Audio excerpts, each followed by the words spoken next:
Period.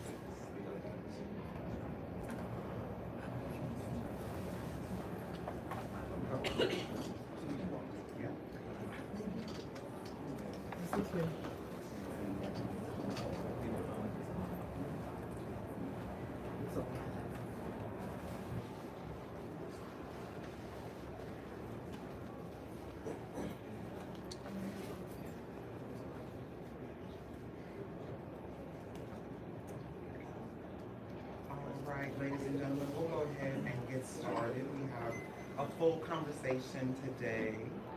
I know that a couple of people are still finding their way. There's a lot of rooms out here. So as people come in, we'll just add them on into the conversation. My name is Trey Brown. I'm the Adult Empowerment Services Manager at Research Center in Dallas, Texas. And I manage 5 different programs. One of those is here today with us to have this conversation, and we have people from all ranges of experiences with United Black Element, and it's something that we are so very passionate and excited to be a part of. It isn't just a program. UBE really is a movement in Dallas, and the integrity with which we get to operate so closely with our communities is something that has been transformative, not only for us, but for all the people whose lives we've reached. And it is an empowerment program by nature and is funded as such. But we have found ways to make sure that empowerment with UB is not dying. Because as we know, a lot of behavioral programs are going by the wayside. But we are alive and well and living in color in Dallas, Texas. And so we wanted the opportunity to be able to talk about a little bit of our successes, about our story, and about how we are able to continue changing lives for young Black same-gender loving men and anybody else that happens to come across our door, because we don't make a habit of turning people away. So I would like to introduce our panelists with us here today. I have Jelinski Brown, the Adult Empowerment Services Director for Resource Center, so my boss. We have one of our team members, AJ. He is our program coordinator and an active participant in the Gulf Coast Kiki Scene, and is just 2 years in to the scene. And so through the art of connecting with our communities through ballroom and voguing, AJ has not only been able to connect as a employee resource center. Come on in, yeah. AJ is not only to connect with people as a coordinator with Resource Center, but he's also connecting with everyone in the Kiki scene and in the mainstream scene as an active participant, and is walking balls regularly and making a name for himself in the community. I'm gonna jump over to PJ. PJ is a senior manager with Beef Healthcare and their external affairs team. And PJ actually used to be the lead coordinator for UB back in the day whenever I first heard about UB. And so we're really lucky to be able to work with PJ regularly in his new position at ViV, but then also having the influence and the impact and the legacy that he was able to leave with him, because PJ and Jelinski worked together as coordinators. And last and certainly not least, we have the voice of the Gulf Coast, the Oracle himself, J-Rock, Juicy, Ebony, Dupree, Mr. Johnson, whatever you want to call him, just don't call him, he ain't never been called before, okay? And we're really lucky to have him. J-Rock has been a longtime member of UB and has helped out with creating programming for UB, sustainable programming. One of those is Vogue Academy, and we'll talk a little bit more about Vogue Academy later, but just know that it is a program that has existed as it is since 2016 and has not stopped this whole time.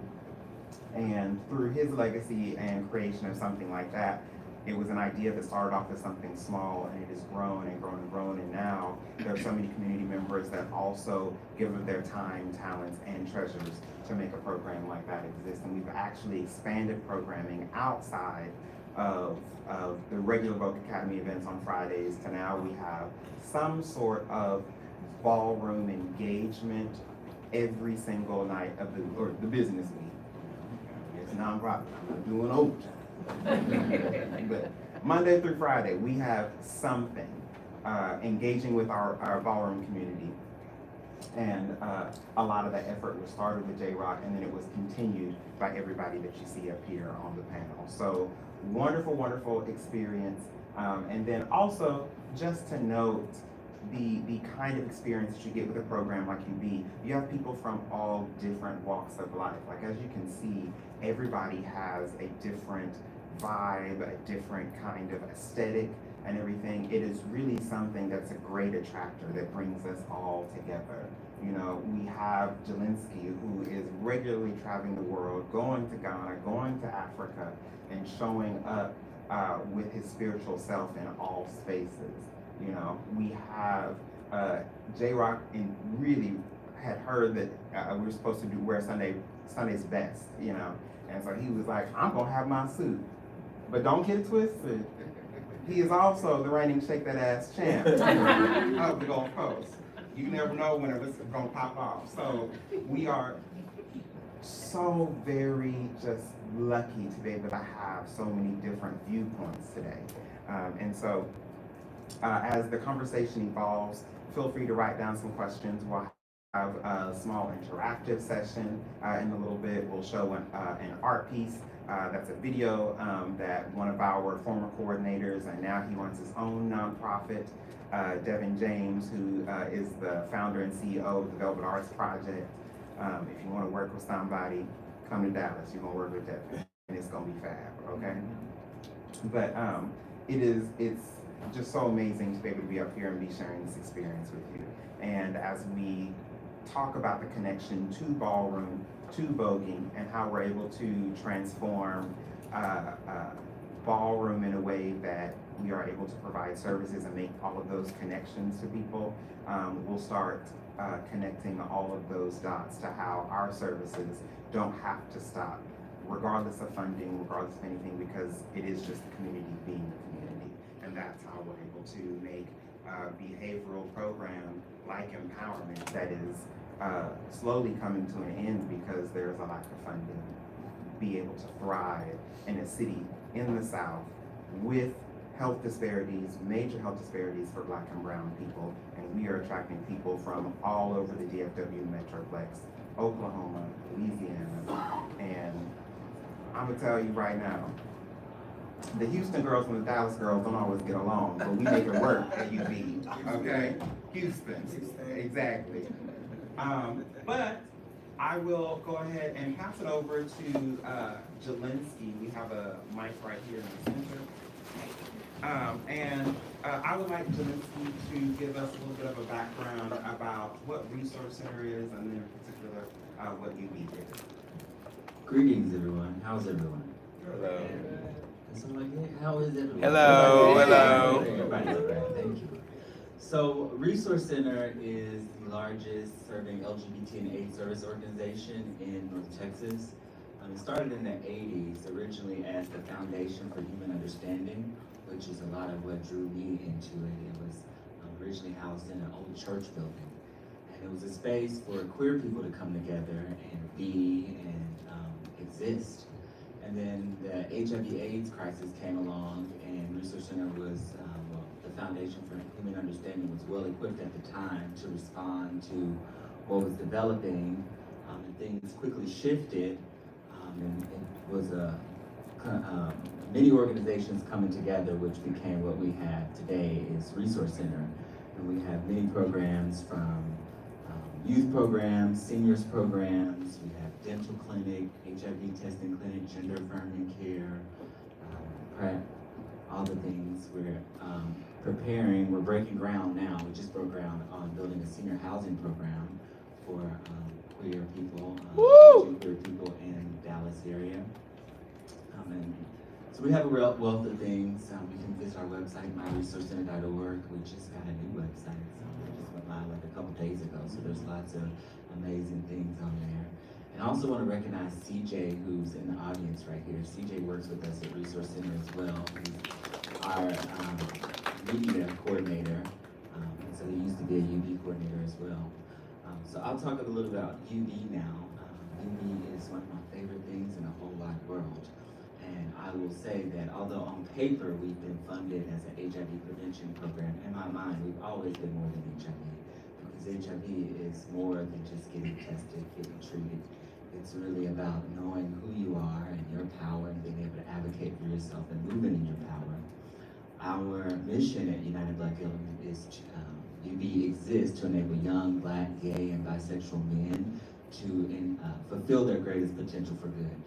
And so what we do is mobilize the community to come around important issues, including HIV, that affects our community. And so we do a number of programs, from social events to professional development events to put the people on, if you will, connect them with resources. And we're slowly moving beyond just HIV on paper as well. We did some restructuring recently in Resource Center, and also within United Black Element. And so what we aim to do is create this culture of wellness, where we have different people of all walks of life who may have a resource that someone else needs. And as we're creating programs and spaces for us to gather, like we're gathering in fun and fellowship, but it may turn out that somebody needs housing or somebody needs to get connected with HIV treatment. So we really create a community of wellness where people can get what they need in a way that serves them and not necessarily serves the needs of someone else, but is specific to the people. So ultimately, we move the people into their power so that they can live their desired reality on this.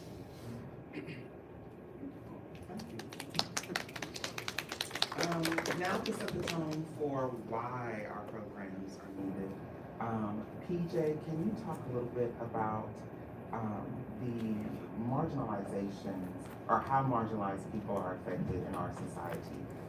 Can we really just lay that foundation for why, or for what we are facing? Absolutely, and thank you guys for allowing me to be a part of the panel today. I'm not gonna bore you all and talk about like why we're all here. I mean, it's preaching to the choir that HIV and AIDS is disproportionately impacting our community. So we know that. We've been knowing that. We hear it every time we see the statistics at the beginning of the presentation. Some of the things that I want to talk about include those silent killers, those things that that don't really get an opportunity to hold much space, because we know that a lot of times resources are connected to boilerplate language that is connected to research that doesn't necessarily always look like things that we participated in. So specifically in our community, I want to break it down to the context of the ballroom community in particular. We are still seeing high rates of death by case of unaddressed mental health issues. And so in addition to that, we also don't have appropriate programming that is catered to some of the experiences and the nuance of our culture. And so thinking about, as we're moving people in and through this work, how are we still really being effective when we're focusing on HIV as a singular issue? And then we have all of these other pieces. We put all these resources towards HIV, and then we'll have someone who is still dealing with their mental health and still end up with the same fate that we were trying to prevent them from by addressing HIV. We see high rates of substance use and misuse. And it's easy to talk about substance use and misuse by way of people having a choice and making the choice to engage in those things. But it's a more real conversation to talk about the things that people are facing and that lead them to those choices. Or maybe it wasn't a choice. Maybe they ended up in a situation and then got caught in a cycle. So when we really want to have these conversations, we have to think about again, the nuanced experiences of those who look like us and elevate those stories to those who can actually make a difference. And then finally, I want to talk about the continued lack of health equity. We talk about people's experiences going to nonprofit organizations, going to public institutions. It can be as easy as someone being harassed by the parking attendant on their way in to get tested. That could be a case of someone lost to care or someone not being able to get tested. And so when we think about how to address this, we need to look at it from a systemic place in which racism is ingrained in our healthcare system. And it is a healthcare system, it's a healthcare industry.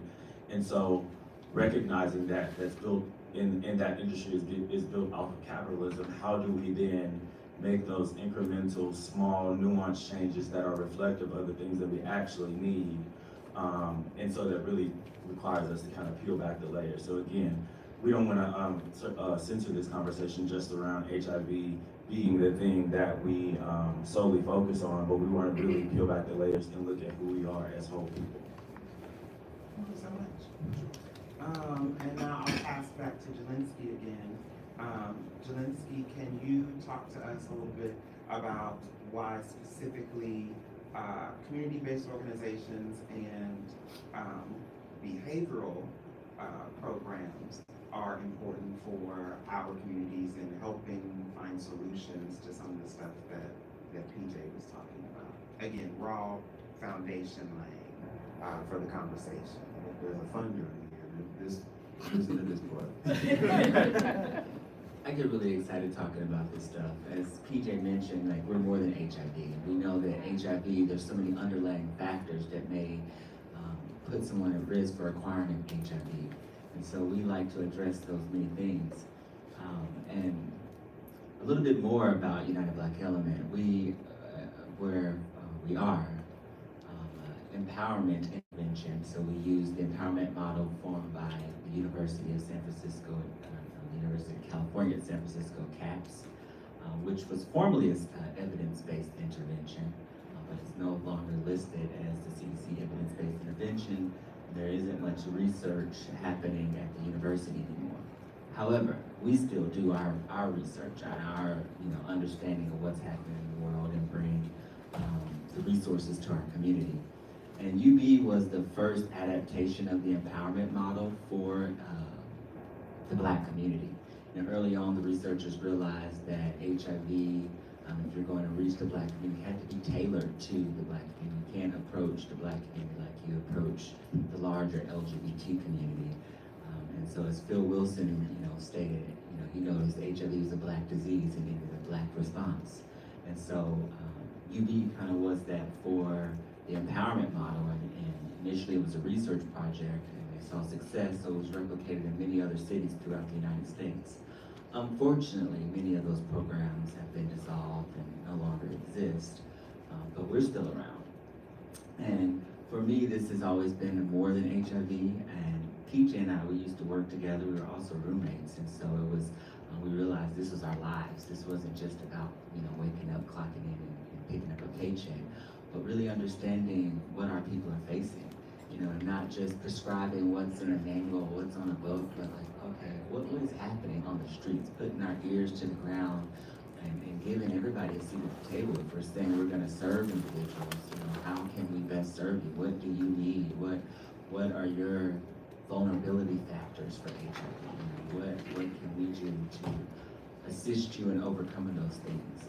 And for me, from the beginning, it was very important not to create a welfare program. There's a saying, if you teach a man to fish, he can feed himself for a lifetime versus just feeding him at once.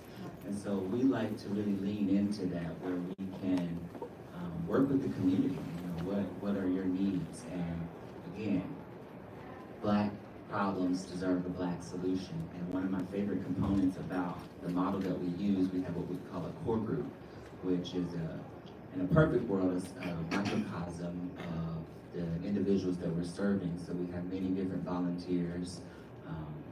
I was once on the core group.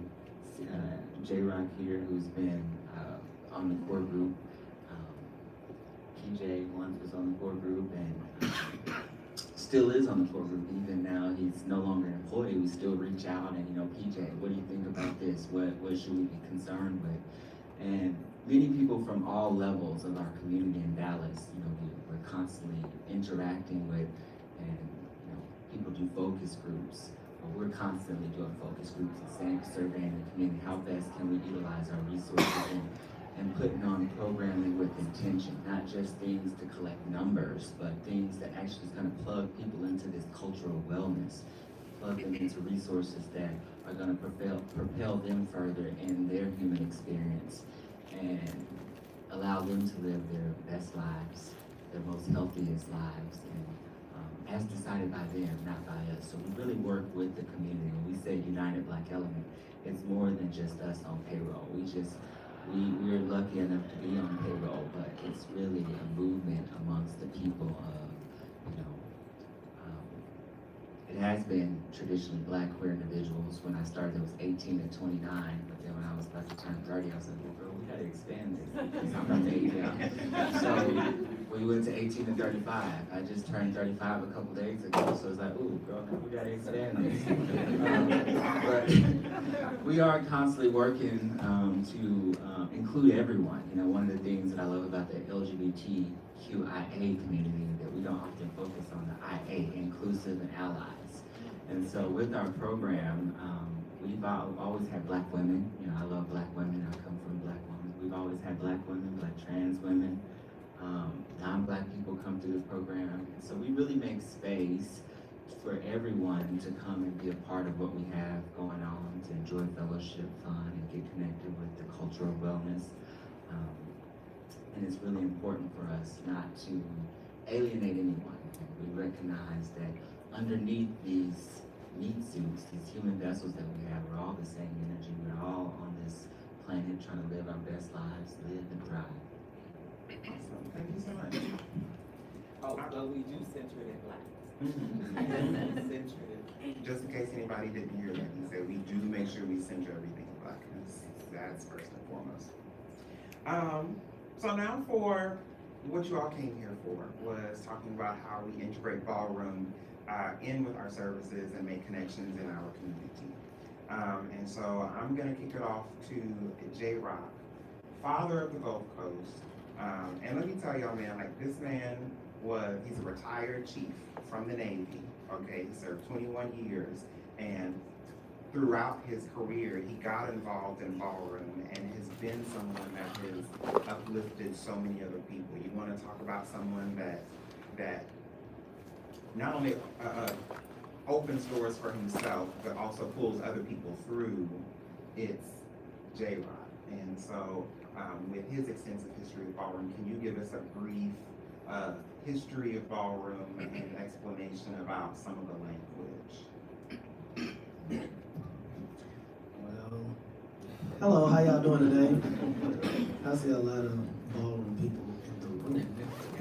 Ballroom family, didn't it? Well, and walking in the hallways, I didn't expect that many of us to be in the same services. So this is my first time at a national one, so that makes me feel good to see my familiar family out here actually doing the work, because we talk about it a lot at our different Ballroom conferences, but to see that y'all are actually doing the work, really, that's really joyful for me. A little bit about Ballroom that people, if you don't know, basically from what I was taught about Ballroom, it's not like today, we may have progressed in society to accept like our children and family members that are gay, LGBT, or whatever, but we all know how it was back in the day. When you come out, you could be 13, 14, 15, 16 years old, and your parents would just kick you to the side.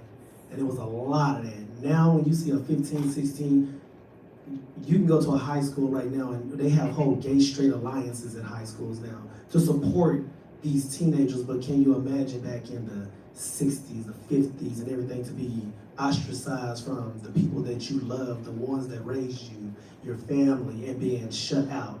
And that's how Ballroom came about, with those who were already out there, basically mentoring other young gay trans, if you will, and they may not have called it that back in the day, but others that was elders in the community that pulled you in to basically mentor you and raise you and even put you through school and everything, because your blood probably was what they say, all people that's your blood, not really your family.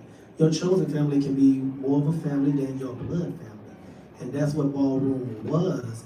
Now it did start from, the pageant scene and everything, when black people were getting into these competitions and everything, and obviously was winning, but not winning, as in everything else back in that time, doing all the work, the best, but, how that go. So you had Crystal LaBeija and all of them broke away and said, well, we're gonna do our own thing. And they went underground. I'm just giving y'all layman's terms. Went underground, started doing their own thing, and then that's all the other categories derived from the pageantry world. Then you start getting all these different categories like the best dress, the face and the runway and all this kind of stuff. It all derived from the pageantry scene. You see, so but once we start doing those competitions, that's how you can recruit people. You may be a father, a mother, or something like that, and they see you up in New York. That's where it all started. At everybody, okay? I don't want them to say I'm trying to lie on them, the Mecca. But you might see a young man or a young woman sleeping on a park bench because they've been kicked to the curb because they're just gay. Nothing's wrong with them. They're gay. And they found out now they're homeless, need something to eat, and you see that person and you be like, you know what? You can come stay with me, we're gonna get you something to eat, we're gonna get you back in school, we're gonna do all this, but you ever thought about walking this? You ever thought about doing this? And that ballroom was our fellowship. What church was going to? I see a lot of gay churches now. I see a lot, and I say gay churches, I'm not politically correct. I see a lot of gay churches where when you go to the church, it's LGBT, all in the audience, and even the pastor is LGBT. But back then, what church was you going to gay? You see what I'm saying? So we had to go, we did something. We came together in them Elks Lodges and everything. That was our fellowship amongst each other. And our mothers was mothers of houses and everything. And we had our house name. And so we would go to church. That's how we fellowship, by competing. But when the ballroom lights go off and we didn't walk face, we didn't, shimmied on down to the floor and did Vogue and all this kind of stuff, we got to go back home.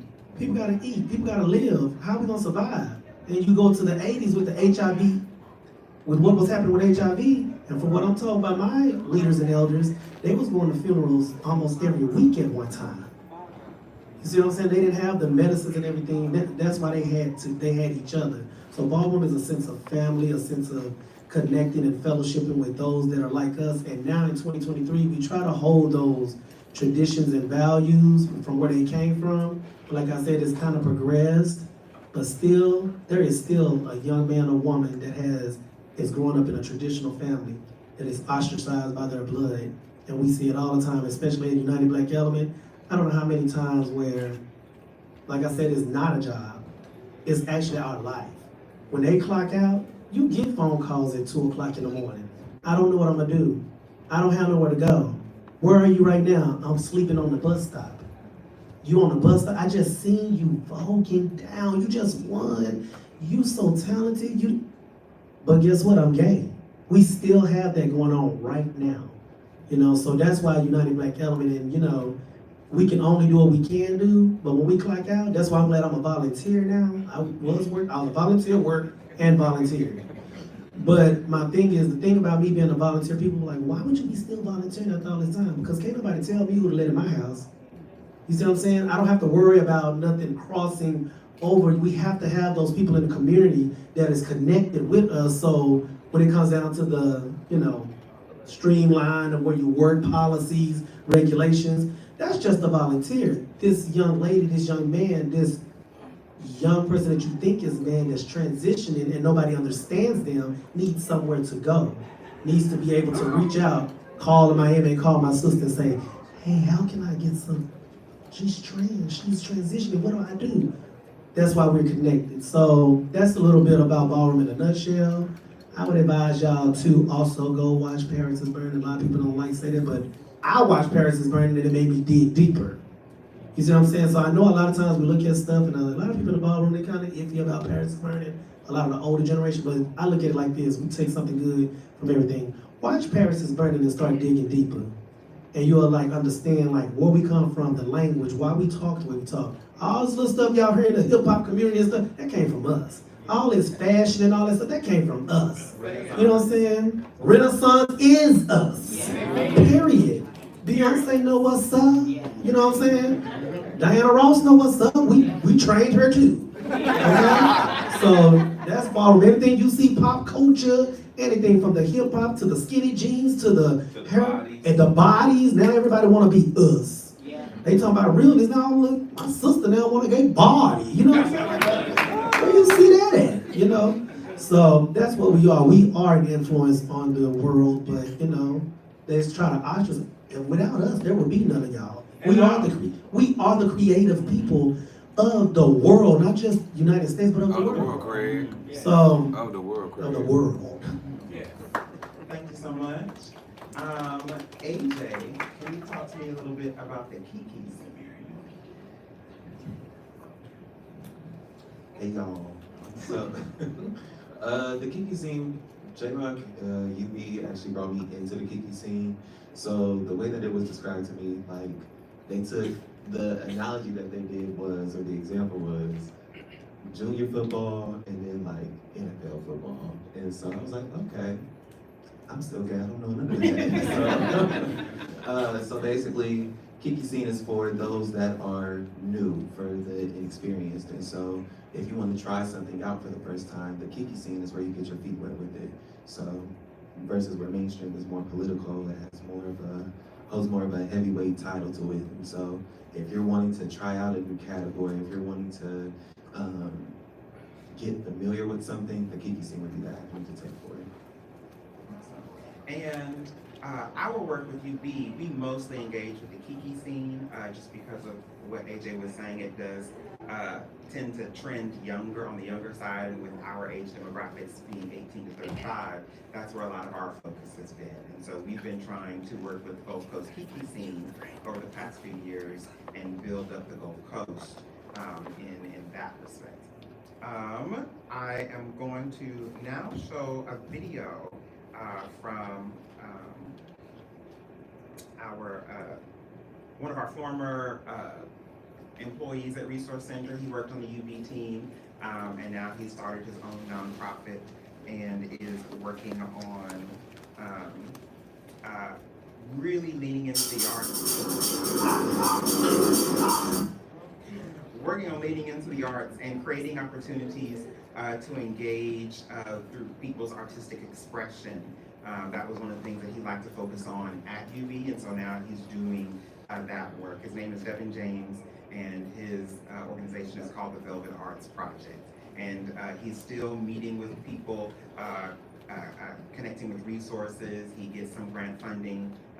He recently got some funding to help create opportunities for peer navigation, for mental health services, and for HIV services. And so this work still continues, like they're saying, whether you're a part of UB or not. Once you're touched by this community, you're always working somehow, some way for us. Did you have a question? I just have a quick, Yeah, small question. Yeah. These gentlemen, if y'all identify, everybody identifies right? These gentlemen, they're very educated, and I see that through the communication. But I was just very curious though why they didn't have any of the ladies of Ballroom a part of this, being that Ballroom was built off a lot of the Black trans women's backs. Like when he spoke of like the youth that need somewhere to stay. See, we were the women that took them into our homes and treated them like they were actually our children, and sent them to school and made them do the right thing and fed them at night. Because you know that's one of my one of the things that I've done. So I was just curious, and as in why wasn't any of those up on the panel? No, of course, no. That's a wonderful question. The reason why this panel was selected was because UB does exist by our funding to serve Black cisgender loving men. Okay. And our funding comes from the state of Texas, and so they were paying for this one. Gotcha. So that's why this was approved. Okay. But we do actively work, and we'll get into a little bit more about some of the other programs that we have, but we do actively work with all of our queer siblings on a regular basis. Like we have house practices that we have Monday through Friday regularly, and it's usually our moms that are up there making sure that people are coming. It's our moms that are making sure that the house is holding on to the contract that we have set with them for things that they need to meet. And we'll talk a little bit about that later. But it was no shade to any of our musicians.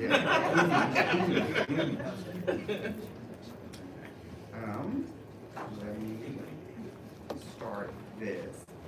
And this was a project that was actually done in collaboration with VEE to be able to show all of the beauty and creativity that comes from the Black and brown communities. In particular, the Black community, as J-Rock was saying, oftentimes we are the blueprint.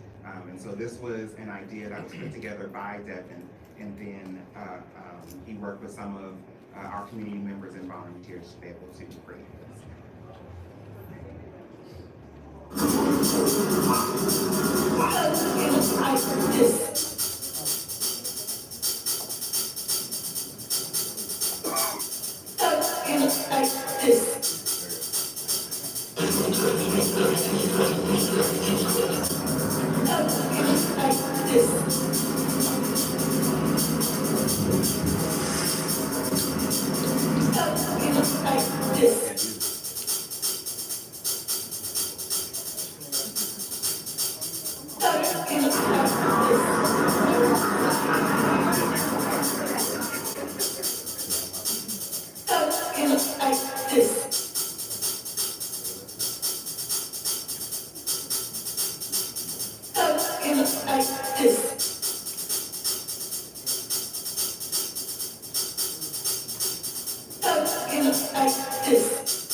Come on,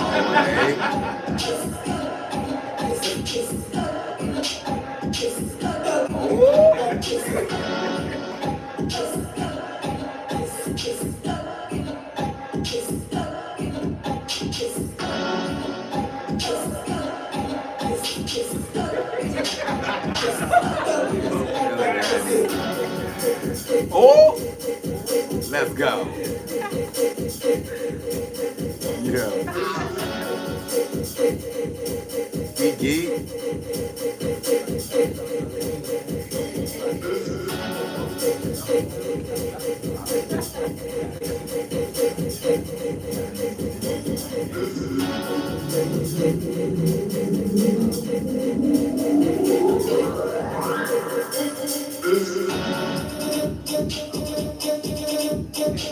Yes, y'all go off.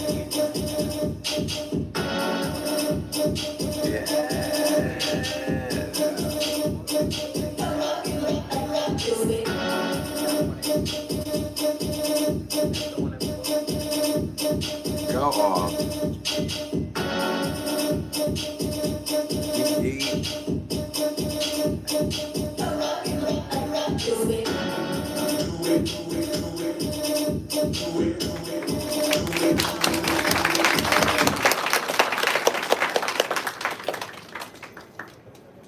So, you get to see a little bit about how we engage with people, right?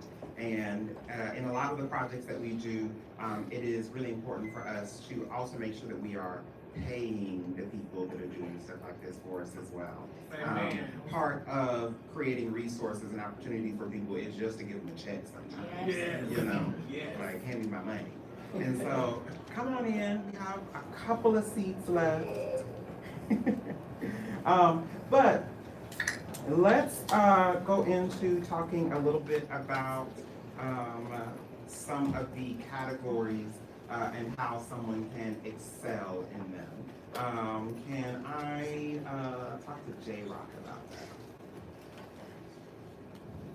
Well, first of all, I am still breathing real hard from being on that table about a year ago. And I know now, if you call me out, I don't care how many 200 pounds I got, Did your boss catch I'ma you? move. Your boss didn't catch you? My boss, Oh, you the boss? I am the boss. Oh! So, I know that's right. no, but we was in there like, hurry up and do this one. And if y'all look at the edits is even funnier. See, that's the music over it. But if you look at it for what it really is, all you hear is and so I was like, oh my God, I was breathing so hard. Please put some. It was a lot. I'm 41, okay? I gotta keep up with these children. All right. But you know, we got a couple of categories. It started off with the voguing and everything. To be honest with you, the whole Vogue Academy and all that stuff started out with, I was having a ball in 2016 for Juneteenth called Girls Just Want to Have Fun. And it was dedicated to the girls of Ballroom. It was basically, if you are a female figure in Ballroom, you come to this ball any way you want. We're not putting nothing on your we just putting all cash on your category. You bring it like you want to. Now, if you a male figure, I got some extensive categories you need to read, and you see what I'm saying? So he was like, "Why we gotta do this?" Because it was dedicated to the women of Ballroom, right? And it was for mainstream, and it was only supposed to be 4 practices at UBE, and that 4 practices turned into every Friday up until present day. And it was voguing, but from voguing, then, you know, it was like, we want to learn something else, because they started getting them involved in Ballroom. And of course, they seen the other categories. Not everybody is good as Vogue as others, but they like, wait a minute now, you know, baby, I'm gorgeous. I could walk that. Or either, he real? Well, if he can walk, I know I can walk, because I ain't doing it. All that kind of stuff. Either they seen somebody coming down the runway or something, and they doing runway, they like, he basically put one foot in front of the other. We started finding other people like, we didn't know you did modeling, we didn't know you did, they're like, I do this every day. Well, let's see you do it on the runway. Okay, all right. Then it came from that to different like fashion categories and stuff like that. And when I had created the Kiki Scene, because sometimes the mainstream, you have egos and stuff in different regions. They have so many egos and power trips, they forget that we only had one ball this whole year because we so focused on the wrong thing. So that's how we went to UBE, and I sat down with myself, Sharon, and the other pioneers, and I said, you know what? We need to do a Kiki Scene because it's too many people coming to Vogue Academy now. It's starting to get full. They knowing about these other categories. We gotta have a ball. But I don't have time to be arguing with people that don't travel region, state to state like me. I'm not doing it, right? So when we created the Kiki Scene, that allowed them to start displaying face, runway, you know, realness, fashion categories, and all this stuff. Shake that ass, you know what I'm saying? Because, you know, we had bounce down there before we had anything. So, Exactly. you know, if they can hop in a circle, you might get a grand prize for that. You know what I'm saying? They ain't gonna beat me, but we'll help you out. But once we started doing that, now it's in all those categories. It started off at UBE, maybe 4 out of a year. Like the special holidays we have in Dallas, like Juneteenth, Gay Pride. We'll do a Texas's Juicy Ball and stuff like that. And it started off small, and then all of a sudden now, I swear we have to, and we have to have it about like at least 400 people throughout Texas that literally, I'm talking about active, every single day, active in the room and in the group and what's next and keeping, we just had a point thing posted today of how many points keeping active and all these young people coming and walking this function till it had became overwhelming at one time. So now we really gotta keep it under control. So all those categories now, and we're being recognized by other regions outside of the state. And now, like, just went to Atlanta, and I'm looking at some of these kids that didn't know nothing about ballroom. Like y'all said, I heard somebody say, look at Chanel. Chanel didn't know how to, her left foot from her right foot. Yeah. And she just came up to UBE, and she know I'm gonna tell the story. Chanel first ball after UBE, she went out there and she did hands and the lights hit her and she stopped. And she just started walking forward, then she just hit a dip, there was like one chop. Now every time this girl step in Atlanta on the mainstream, she wins. Straight out of UBE, off the street out of Fort Worth, Texas. And that's the country, but it's like the Jersey of New York, but the Jersey of Dallas. I said it. But look at her. She's excelling region to region, state to state. Callie Balmain. Have y'all seen Callie Balmain? Callie DeQuan didn't know his left feet from his right foot. Came to Vogue Academy now, on Legendary, a part of the winning house, which was Balmain and everything, and got his own organization, moved to LA doing things. Legendary on the Kiki Scene. Now, that's where all that stuff started, with just one category, just going to Vogue Academy and then spreading out and going to different places. And like I said, runway, face, all of that. Started right there in UBE. People just saying, I want to know about it, you know, so. Now, I want to point out something that J-Rock just said. There's approximately 450 people that are actively engaging in the Kiki Scene. So that means that there's even more than that that are only there sometime, right? And all of these people have lives outside of the Kiki Scene. That's something that we like to call access, right? So how about we have, jump over to Jelinski or PJ, but one of y'all talk about what was it like as a coordinator at the time to have someone approach you and want to talk about this access, even though it wasn't what it is now, you know, and being able to facilitate that for a volunteer like J-Rock? For us, it was about really taking literally the idea of meeting people where they are.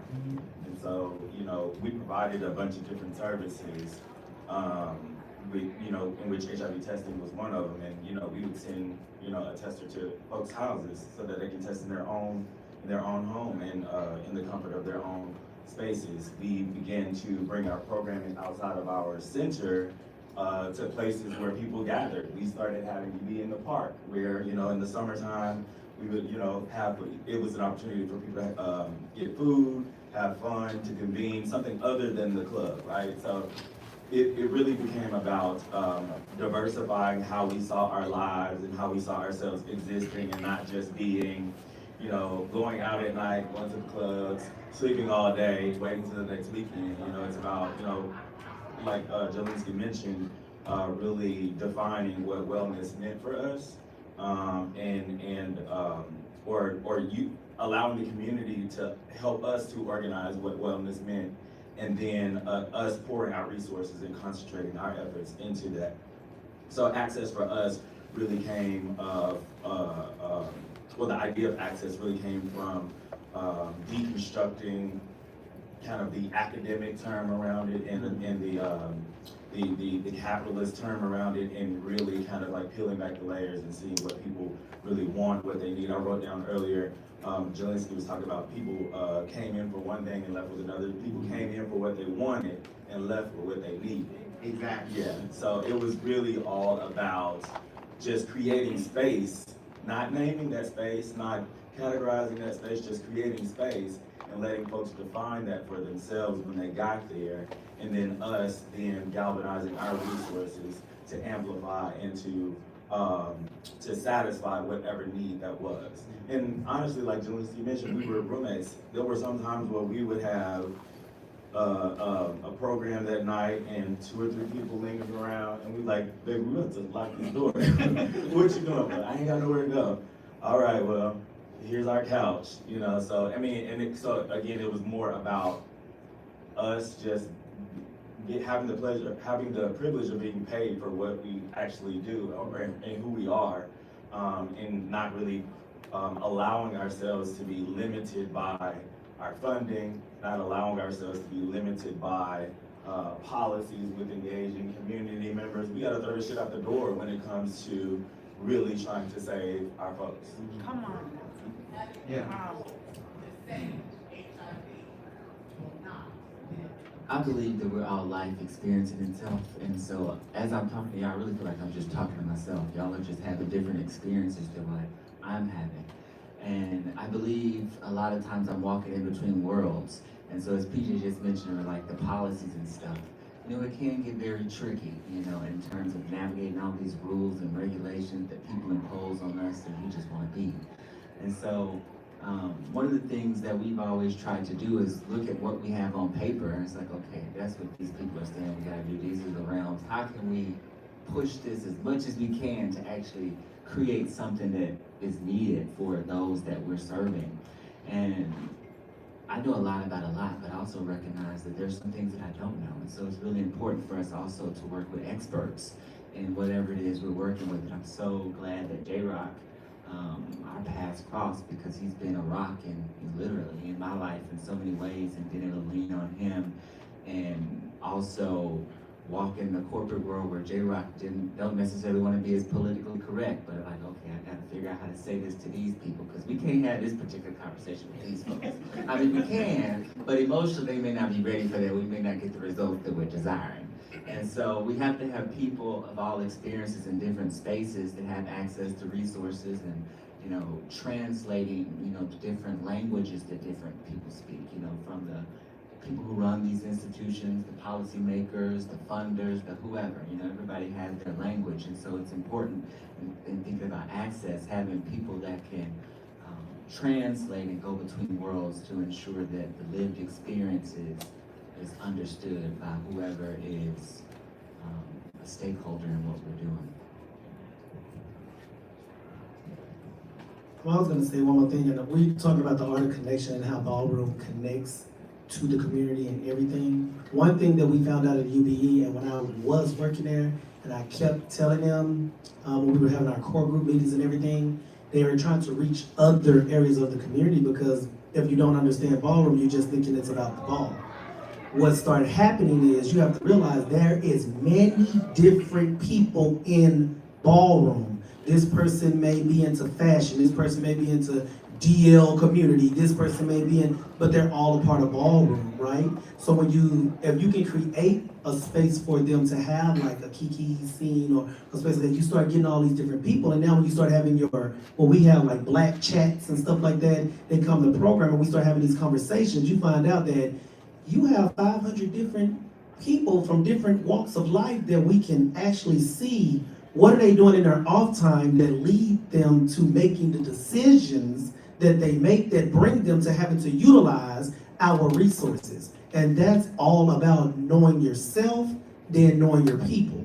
You see what I'm saying? So that's the difference in our programming. What a lot of programming is, we're not just a job. That's what we keep saying. If you know who you are as Black people, You know what you did, you know what your brothers did, you know what your cousins and everybody in high school. Start thinking like that, and now you can start reaching those people and get them before they start making the decisions that will have them in the need, you know. Or you can find the people that are, like I say, centers of influence and influencers and stuff like that to go out and help. They may not need the resources, but they have the heart to actually come out and help you find the people and make sure that we, you know, have a healthy culture that is us as Black LGBTQIA.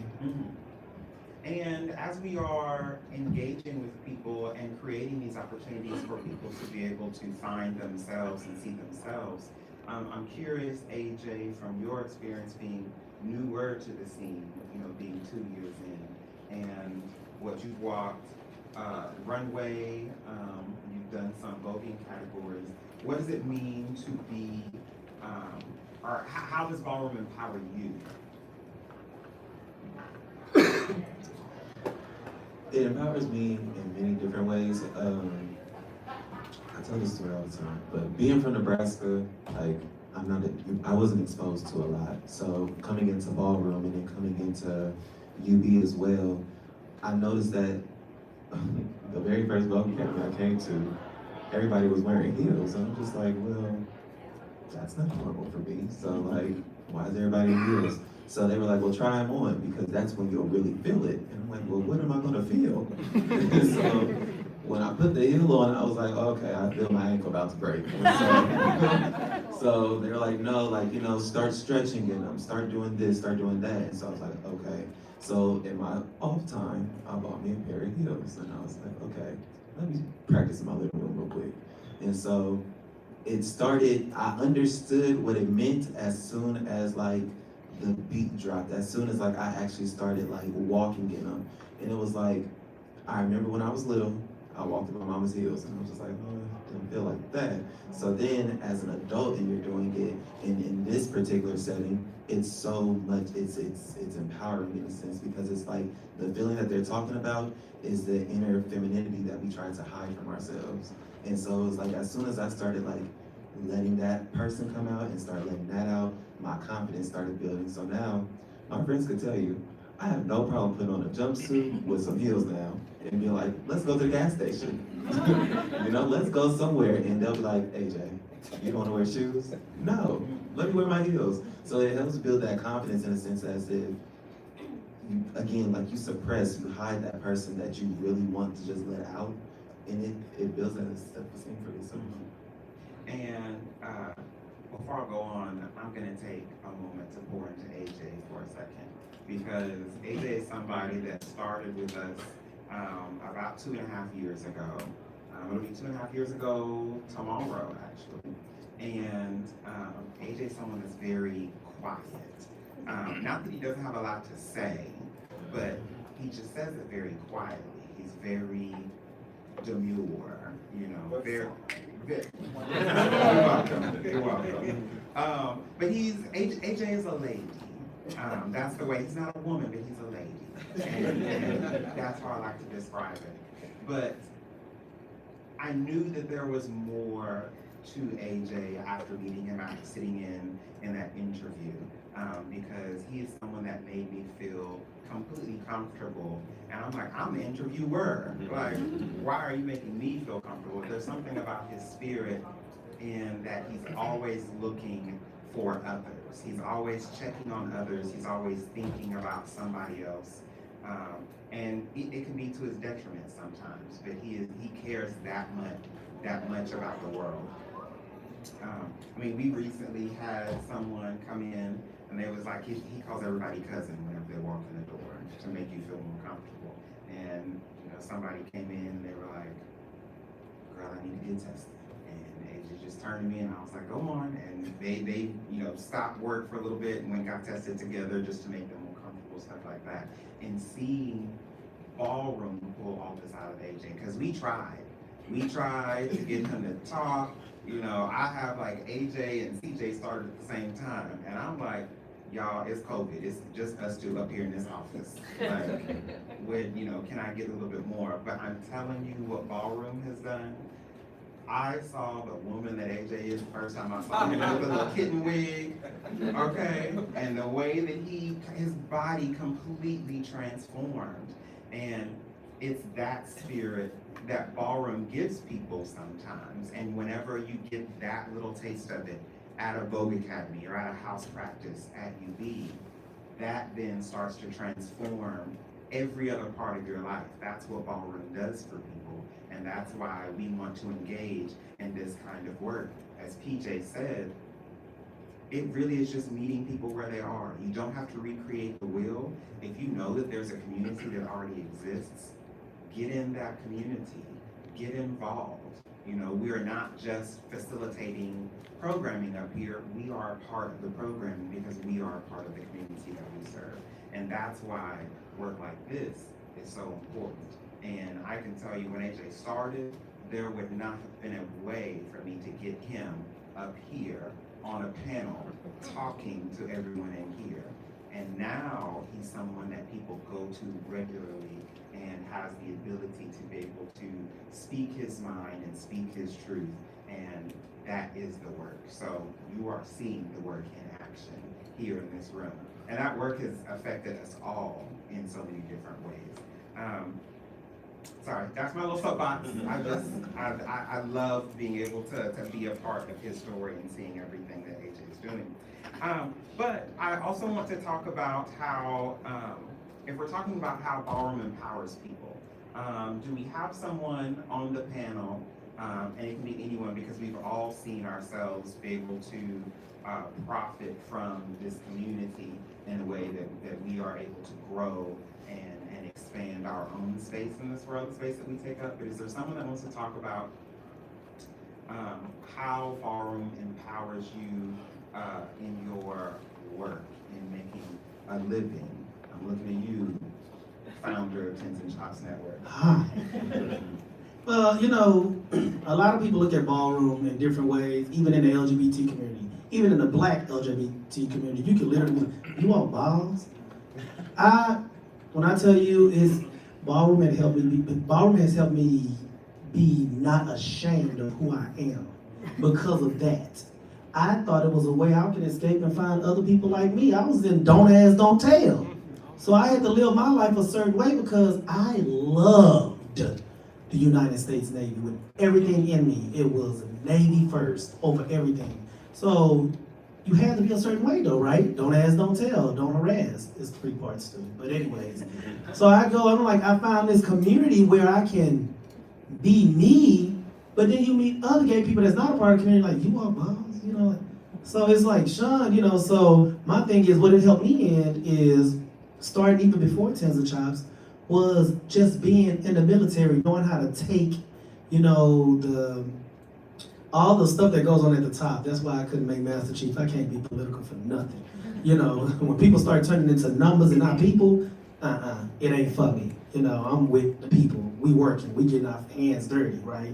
So when I was in the military, you know, being away from home, being away from grandmama and the people you know, taking all this heat and stuff, the more you move up in rank in the military, the harder it gets, right? Well, ain't nobody harder than a panel of 13 queers judging you, telling you that you didn't hit your dip. And you know you hit your dip. If you can get over being chopped, can't no captain, master chief, or nobody put no pressure on you. So ballroom empowered me in the military to where they was like, we cannot, that's where my name came from, J-Rock. Because it was like, they could not pierce. They couldn't get to me because I was in ballroom, right? More importantly, when I went to Houston, I got transferred to Houston, and I was working with M Society up on the Legacy Group. I was working with M Society, and when I was working with them, it was volunteer service, and we was started the voguing over there on a Tuesday night. Can we have some? Because we was voguing in vacant apartments, almost getting caught by the police, all this kind of stuff and everything. I'm talking about, it was crazy. So we asked them, can we use this space? You know, y'all got a community center. So we use the space.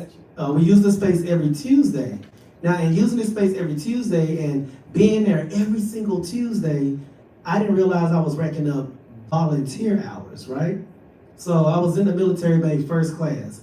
Now, to make chief is a pinnacle mark in your military career. If anybody know anything about the United States Navy, you can go 20 years and never hit chief. You know, some people have retired as a second class. Some people retire as a first class. Some people never make chief. So when I became a first class, I kept looking at my package and I'm like, I'm doing everything. I'm doing everything more. How did he make it? How did they make it? And I'll never forget one year it said, you missing volunteer hours. And I'm like, volunteer hours? And I thought about it, and M Society said, you got a lot of volunteer hours here. And I literally, in 2013, when I turned in my package, I got a letter from M Society doing all this ballroom stuff, being there on Tuesdays, connecting people to care and all this kind. They put everything that it was about. I said, and at that time, thank God, Don't Ask, Don't Tell was lifted. So you could put exactly what we do, right? And next thing you know, I had got that phone call from my captain, and I made chief off volunteer hours of just doing what I do in my community. Because it was the only thing that was holding me back. Now you fast forward, and that's another reason why I kept coming back. A lot of people like, how did you keep doing this? You're on active duty, but you're in ballroom. That's what made me make chief, so stick with it, right?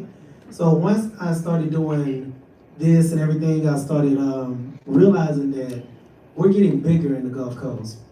And a lot of times when we go to ballroom and it's time to come up for your legendary status and what you have done and all this kind of stuff, a lot of people don't know what we did in the Gulf Coast. And even though New York came down, the competition came down to us and we whooped them and sent them home, nobody would ever know that. They'll just know by us saying it. So when it's time to say, oh, it's time for this person's status and all this kind of stuff, we have nothing to prove it. But Ballroom Throwbacks is recording these girls every Monday at Vogue nights, and that's how they're getting their name. So I took it upon myself to pull out my camera, and we started our Wednesday nights, and they just went from maybe 5 people, then about 13. Now they're every single Wednesday night at Marty's Live. I started putting out my camera, I started recording these people, I started highlighting some of the people. I started doing that, and then I said, you know what? When I get out the Navy, I'm just gonna start my own. I mean, I'm getting paid for the rest of my life. I go to school for free. So I'm gonna just start the Tens of Chops television network. We already, if you in Ballroom, you know we had Tens of Chop on the phone. It was on Blog Talk Radio. You just log on a Monday night. If y'all wanna go to blogtalkradio.com/Tens of Chops, you can hear every ball, just pick a ball. Then go to the Monday night after that on the show. We're recapping it, talking trash, doing all kind of stuff. So we moved it to now video. I took over it, made me an LLC and everything, and now I own Tens of Chops television network, where I am highlighting these young people on these Wednesday nights, and then we take it a little further, and now we're going into highlighting the stories of those people, because now they're getting known. I go places and they're like, oh, that's you, we seen you on Tens of Chops, we seen you on Tens of Chops. But do you really know these people? Do you know their background? Do you know their story? Do you know where they come from? So all of that all came from just coming to places like M Society and United Black Element, but it's like United Black Element is like the only one still standing. Thank you for that. Another part of empowering people that I want to talk about is your resume. There is so much to learn from being a part of Ballroom. Jelinski mentioned earlier, we don't just, hand a man a fish. We'll teach someone to fish so that they can feed themselves for a lifetime. Can someone on the panel that has experience with facilitating balls talk about different ways that you can fit that into a professional resume?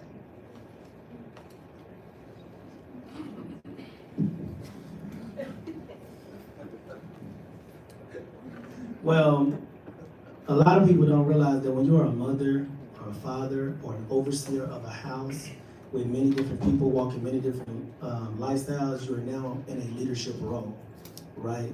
And a lot of times when you go look for jobs and all this kind of stuff, they want to know, have you ever been in a leadership position or a leadership role or anything like that, to see if they want to hire you, or have you ever been on a team or a part of a team or had to.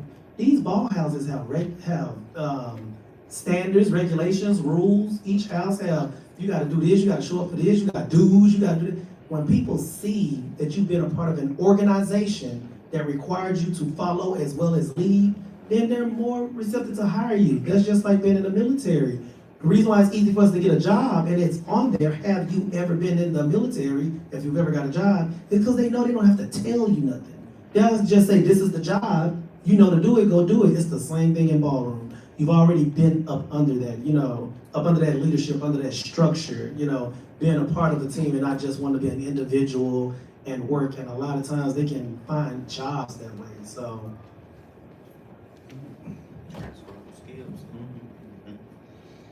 One of the things that I realized early on, starting out in this work, is that you gotta wear many hats. You have to learn so many skills. There's not one job that you do all the jobs, right?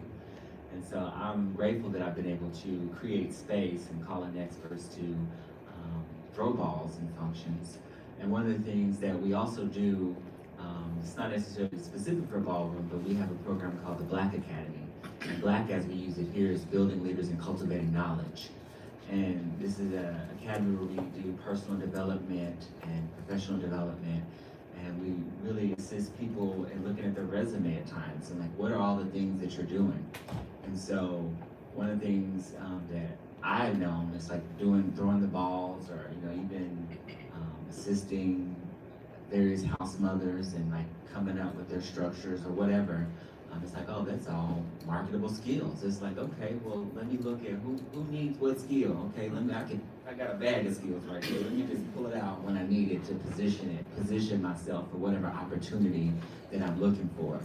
And so when we talk about enabling young Black, gay, and bisexual men to fulfill their greatest potential for good, it's really looking in their bag. What power are you holding? And that's everything that we do. And sometimes we aren't taught that we are the money. We are the money. It's not the paper that's flowing around us. It's we are the money. It's us. What can we bring to the table? Awesome. Whenever we are working with people to throw balls, when we're talking about transferable skills, there's things like event planning, marketing, effective communication. We talked about the volunteering aspect of it, but there's so many different skills that you have to be able to put on functions like this. And then, as Jelinsky mentioned, through the Black Initiative that UBE had started years ago, there's so many other ways that we're able to connect the Black Initiative to Ballroom, and they can serve each other in both ways. You heard J-Rock mention something about Black chats earlier. Those are cultural conversations that we have where we're able to delve into a particular topic. We are an HIV prevention program, so we do regularly have safer sex conversations. But these Black chats are opportunities for us to be able to explore the world around us through the lens of our Blackness in particular.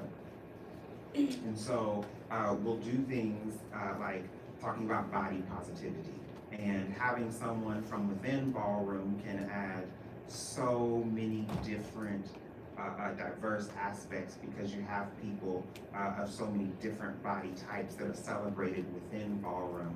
All of these things are skills that we are able to transfer from Ballroom to the work that we do. And so that's why, just one other way that a lot of these skills are transferable. Now I would like to talk about the impact of Ballroom on our culture, on our society, and let's have a conversation about, J-Rock earlier said that we are the blueprint. It is Renaissance. It is a lot of the hip hop. It's the language, throwing shade. Like if you go back and you look at a documentary like Paris is Burning, it explains where a lot of that language comes from. Why is Ballroom, or how is Ballroom so impactful? And how does UB able to make those connections with our participants in the community that we serve?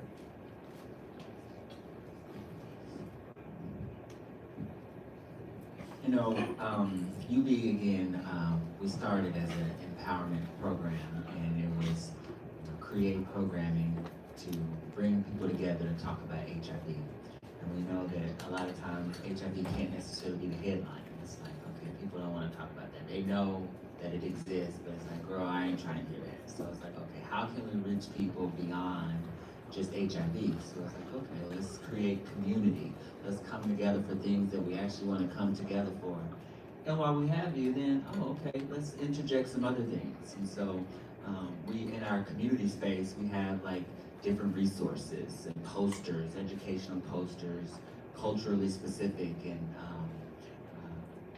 condoms and lube and all of the things that you may need when you're just coming to hang out. You may just be coming for a Vogue Academy, but oh, I can get these other things too. And we actually started doing intentional programming with the Ballroom community back in 2014. Back then we just called it Ballroom Practice, and we had volunteers, Essence Allure, may she rest in peace, Prodigy from Memphis, a few others that would come together every third Friday of the month and just come together, vogue the house down. Now, I don't walk balls, not a part of the house, but I get my life looking at all the talent and creativity, and anything that I can do to make space for it to happen, I'm all about it. And so we started that, and we realized, oh, this is very intentional. We, had relationships, and we wanted to create intentional programming, things that make sense, not just stuff so we can collect some numbers on a paper, but really what is going to assist our community. And so then when J-Rock came along and wanted to reimagine what it looked like, it was like, well, great, let's try that and see what happens. And again, I'm one that, again, as I mentioned, I know a lot, but there's some things that I don't know. And so somebody brings an idea, okay, well, if I can lean into that and add some little magic to that for it to grow, let's see how it works out. And so it's been really beautiful to see how Ballroom and UBE has, really worked together to grow. So when we started the Vogue Academy, like J-Rock mentioned, it was only supposed to be 4 Fridays, but then it was so successful, it's like, okay, well, we'll, make room in our budget and our space to continue doing it. Let's just do it until we can't do it anymore. And then it became even more successful. People started reaching out, like the Dallas Morning News, the Dallas Observer, and here comes the Dallas Museum of Art. They're like, oh, can y'all come throw a ball at our Pride Block Party? And so that started in 2018, and we've been going annually with the exception of the years that COVID shut things down, but even then we did something virtual. And so that allowed us to increase our reach of the people that we're reaching, and we like to think that any partner that we work with amplifies our message and allows us to reach some of the deeper pockets of the community which we're trying to serve that we may not be able to reach on our own.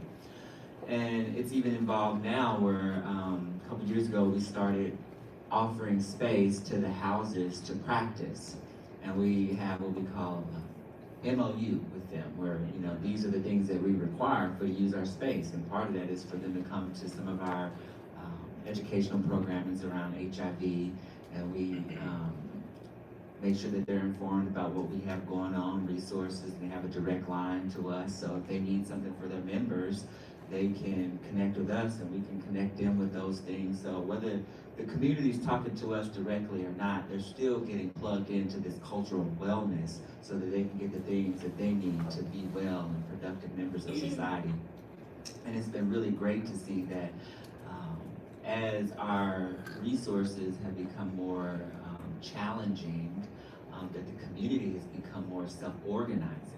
And that's really been important for us, again, teaching people to fish. So we used to throw a lot of the Kiki functions, working with J-Rock and figuring out how we can, make the budget work to provide space for the things to happen. And then the community started throwing the balls on their own. And so that was beautiful to see. And then with the formation of the Gulf Coast Kiki Alliance forming as an official organization, getting bylaws and things, it was really amazing to see United Black Element being a program that gave a voice to Black queer men to take control of our destiny, if you will, and decide what's best for us. And then that's spilling over into the community, forming their own organizations, forming their houses, and formalizing these things. J-Rock creating the Tinder Chop Network and really looking at the possibilities that we can create. And we don't have to just rely on the resources of one institution, but we can build on each other and create as many institutions we need to serve us and get us to where we desire to be. I actually have the MOU pulled up with just as an example of what we did, because we're not the only people in our building. It's a whole agency that makes use of these services. And they were in a mode where they weren't offering the space up to the community as much because of COVID. And while those rules were very important, as we progressed out of COVID, we needed to get back to who we are, because as Black people, we are so very communal and familial in the way that we exist in the world. So it was important for us to be able to start getting people back in our spaces. And so we actually created this document to be able to present to our COO and our director of facilities and all that, to let them know that this isn't just something where we're just trying to bring people in and have a party.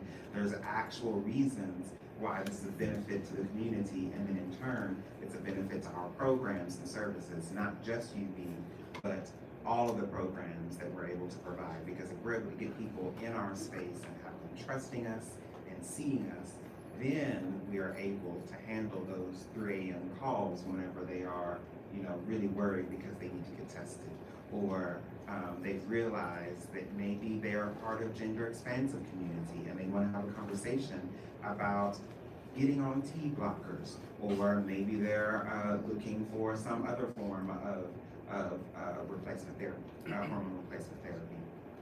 We're able to direct all of the people to Ryan White services, food pantry, all of these things, because we are engaging with people regularly. And there were a lot of questions, and we literally sat in a meeting, we brought this up, and they read it, and they was like, well, meeting's over. I was like, we blocked out an hour, just because they were like, this is exactly what we need, and this is what funders need to see oftentimes. If you have this level of work, this level of thought, then it's not a lot of questions for people if they are able to help. And so being able to create something like this is able to, in turn, better your community and further the work that we're doing. Speaking of that, I actually wanted to toss it over to Peter because in the work that you're doing now and the work that you did in UB and then just in your personal life, you are a very artistic person. You appreciate the arts. Can you talk a little bit about why you feel in your personal and professional lives to create opportunities to engage people through the arts? I've always believed that arts and culture is a catalyst for public health messaging and a catalyst for behavioral change. So we have, the academic approach that has all of these different nuanced pieces that are based in evidence, but a lot of times it's not centered in culture, it's not centered in people's experiences. But when you think about things like the arts, it's typically you think about for instance, the music that we use in the ballroom community and what that does to people of color, right? When we feel that beat, right? Exactly. So it's about really centering what we're trying to do in the cultural nuances of the people who we're serving. So for those who didn't hear before, I work for Beat Healthcare. I'm the Senior Manager of External Affairs, and we are, if you're familiar with our work, one of the only funders that fund arts and cultural based kind of work. And we really kind of pride ourselves in that because we are really actually seeing desired changes in behaviors when we center our programming in things like such. And so I really had the opportunity to kind of test out my theory around things like that when I was at UB. And when we're talking about how ballroom is the thing that keeps giving, I'm not, well, I am now officially part of ballroom, but I have historically been ballroom adjacent.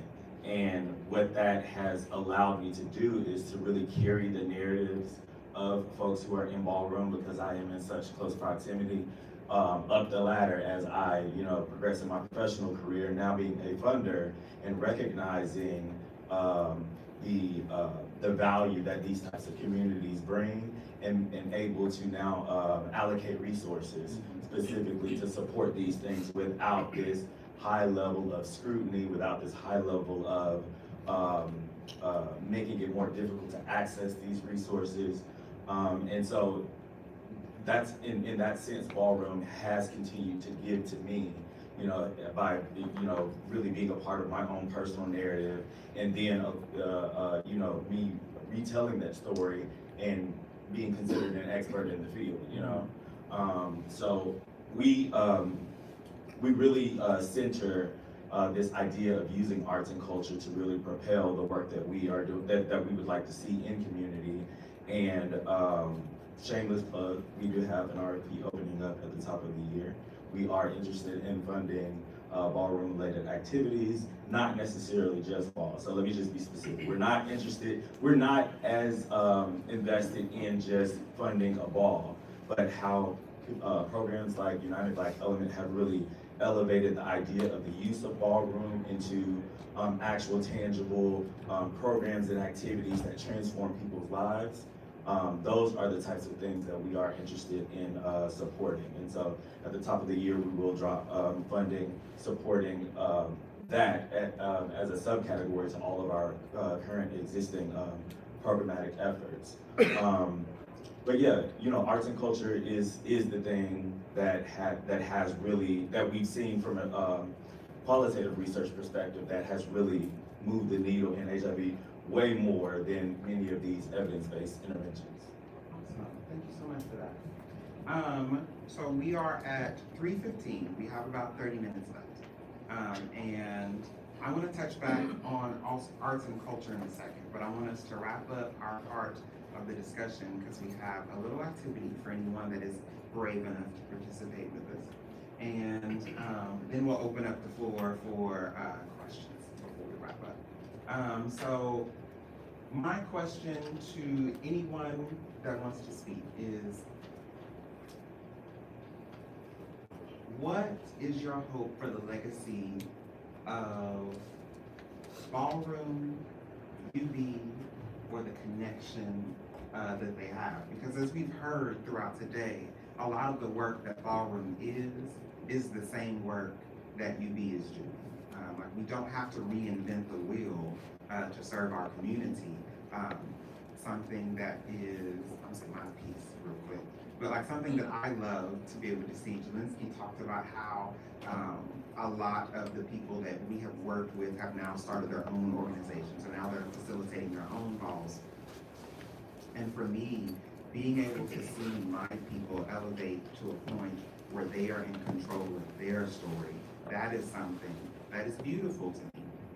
And what we have been able to then further that and continue that is through our relationships outside of Ballroom as a community-based organization, working with ViV, working with Gilead. We are able to help those people that are now starting their own to also find their funding.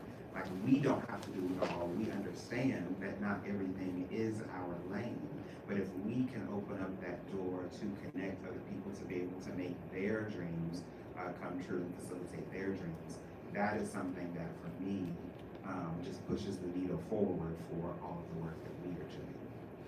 Anyone else? Thank you. That was beautiful, Trey. I like to think of us as like beautiful gardens just walking.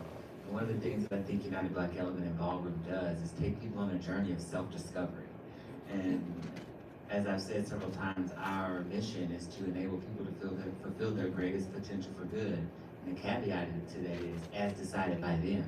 And so I pray that we continue to create spaces where people can discover who they are, walk in their light, and show up in the world as they choose to be, as their most authentic selves. And the young lady that was in here earlier asked why we have all of these male people up here.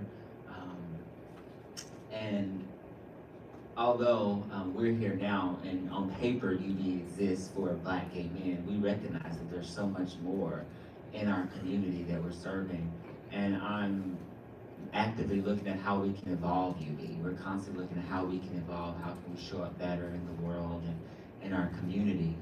And I want to mention another program that we started called Gender Brave. And that was one of the programs that we started back in 2017. And one of the reasons was we saw that in the research and in a lot of funding, a lot of things, trans people were often just lumped in, particularly trans women with just MSM, just, men who have sex with men. It's like, okay, girl, just don't really allow them to delve into their journey of self-discovery and self-expression.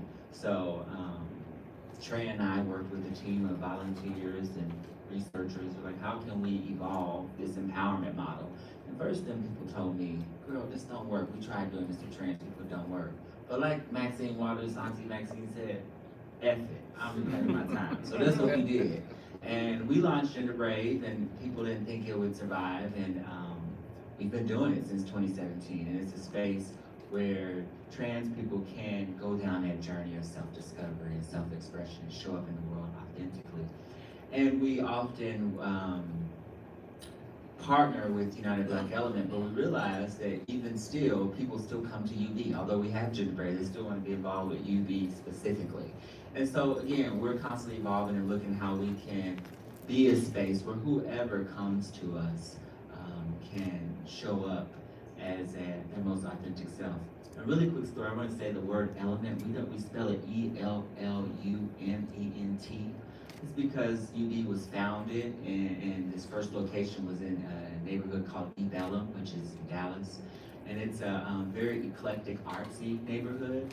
And it's the place in Dallas where race relations, people between black and white were able to come together and overcome issues and really kind of break down the walls in Dallas, with racial tensions. And so we continue to carry that spirit with us, although we're not in that location anymore. We're still, wherever we go, we're in movement and creating space for people to show up as their authentic selves and relate with the world how they choose.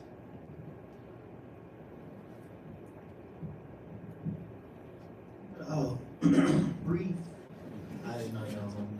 Well, my vision for UBE is, because like I said, I didn't realize until Juneteenth when we had the leadership brunch for the 24K ball.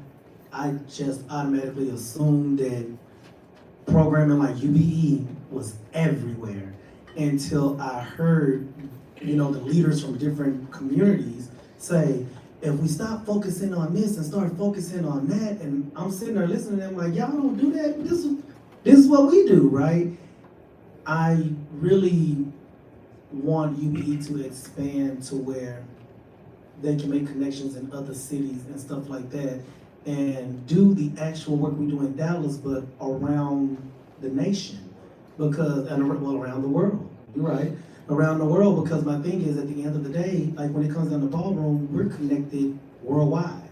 I know people in Paris, like I know people in Texas, but it came from Ballroom though, So to make those connections, and more importantly, to get across to people that this is not just us having a good time, us just having fun. We're actually literally out here changing lives. Not only changing lives, letting people realize who they are and where they stand in this world and in this walk of life. One thing that's fulfilling for me is to take someone that had no direction or don't really know what they're gonna do or what they're doing in life, and then see them thriving on their own, all from coming to a black chat or all from just coming to some type of programming that happened at United Black Element. So I wanna see that expand worldwide. I have my wish is in particular for Ballroom, and it's that as it continues to be popularized, as it continues to be capitalized off of, as it continues to grow in its influence in the world, that the heart of it and the heart of it and the story behind it remains, that it is it's truly about being connected to community. It's truly about this age-old idea that we are better as interconnected beings, that we are we are our own collective responsibilities. So my hope for Ballroom is that the idea behind how it came about still stays alive as it grows and popularizes in the world. Hear that. Thank you. All right. So, for anyone that wants to walk today, I'm going to invite J Rock up, and we have a little activity where if you want to walk, we did this thing with Gender Brave actually. It wasn't something that we started with UB, but we had some of the UB participants that are active in Ballroom be the panel of judges because Gender Brave likes to do a Lady Gaga birthday party every year.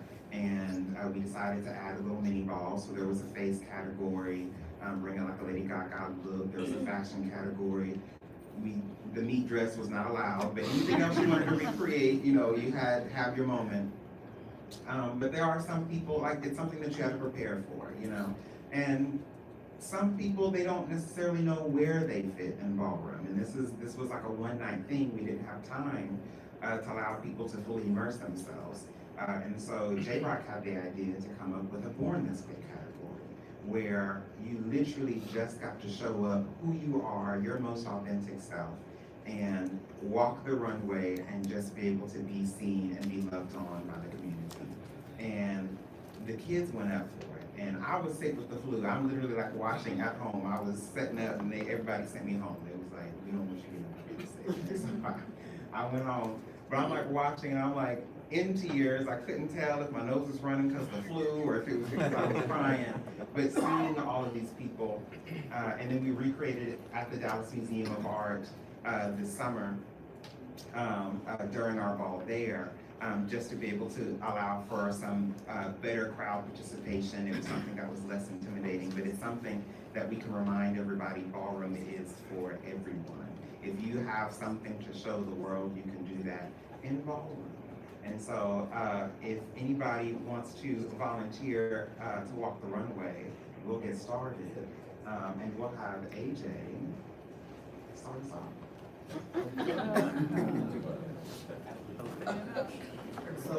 So basically, it was a category created just for self-expression, but it's like crowd participation.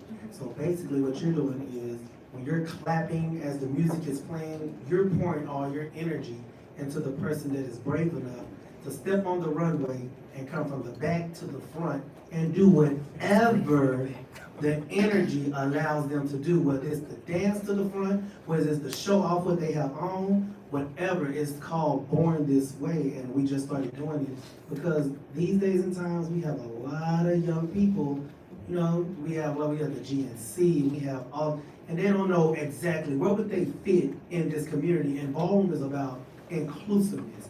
If you can just show up and we can celebrate you just for being you, that's how this category came about, and so many kids participated in it and they were glad. So if we can get 3 volunteers to hit the back of the runway, and the rest of us are gonna clap to the music and pour into them, you're gonna come up to here and you're gonna get your 10s.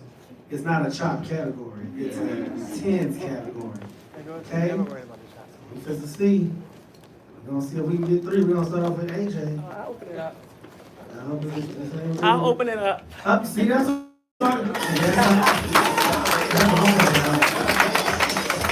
ladies and gentlemen, clap, clap, clap, clap. This is what I'm talking about. Oh, she almost dropped it, but she picked it up. You heard what she did? Shaking it off. Yeah, this is called Born This Way. Gentlemen, okay, okay. Clap, clap, clap, clap, clap, clap, clap. Judges will get 10s. Do you see? Oh, see, she's definitely who's next. Come show us who you are. Is this the one and only? This is the Stallion. They call him the Stallion. Hi, Stallion. Come show people. Clap. Give them some motivation. Clap for them. Y'all can scream for them if you want to. You want to shake? Oh, you want to blow. You want to be a lady. You want to be ain't he stacked like a double stack and Wendy's? I love it. Go ahead. Anybody else want to sashay down the runway at 10, 9, and from the back of the dandelion. Oh, I'm so shiny. Ow. Look at her. Oh, look at the, okay. You gotta shake a little something, get a little something. Oh, Judge, do you see it? See, she made you smile. Bobby. One more. One more. One more. Oh, it's the president of the Gulf Coast Kiki Scene. It is Chris. Oh my God, this is 2390. He's also known as the baby, the Riverside. He said, wipe it down. You want to shimmy too? He's gonna show you his body, his work. All the way down. Give them a round of applause. Give them a round of applause. But that's something that we just do in Dallas, Texas, and it just came out of nowhere. We could not find another category to finish that party, but then I thought about it, and the reason why that category came to me is because in Ballroom, in the LGBT community, and right now in the United States, we are really having this issue, and we're trying to give grace to understanding non-binary, GNC. And we get into all these fights and everything about what it is, and we got these old ways of thinking, either you're gay, trans, bi. No. This is something that allows people to show up and be your authentic self and be celebrated. We're tired of being beat down by society. Why do we have to be beat down by our own communities? So this is an uplifting, so you can all show up on the runway and be your authentic selves and let everybody know, I don't care what you think, what you think, what you think. I was born this way, and I'm going to let it all hang out, and somebody's going to support me, and that is us, okay?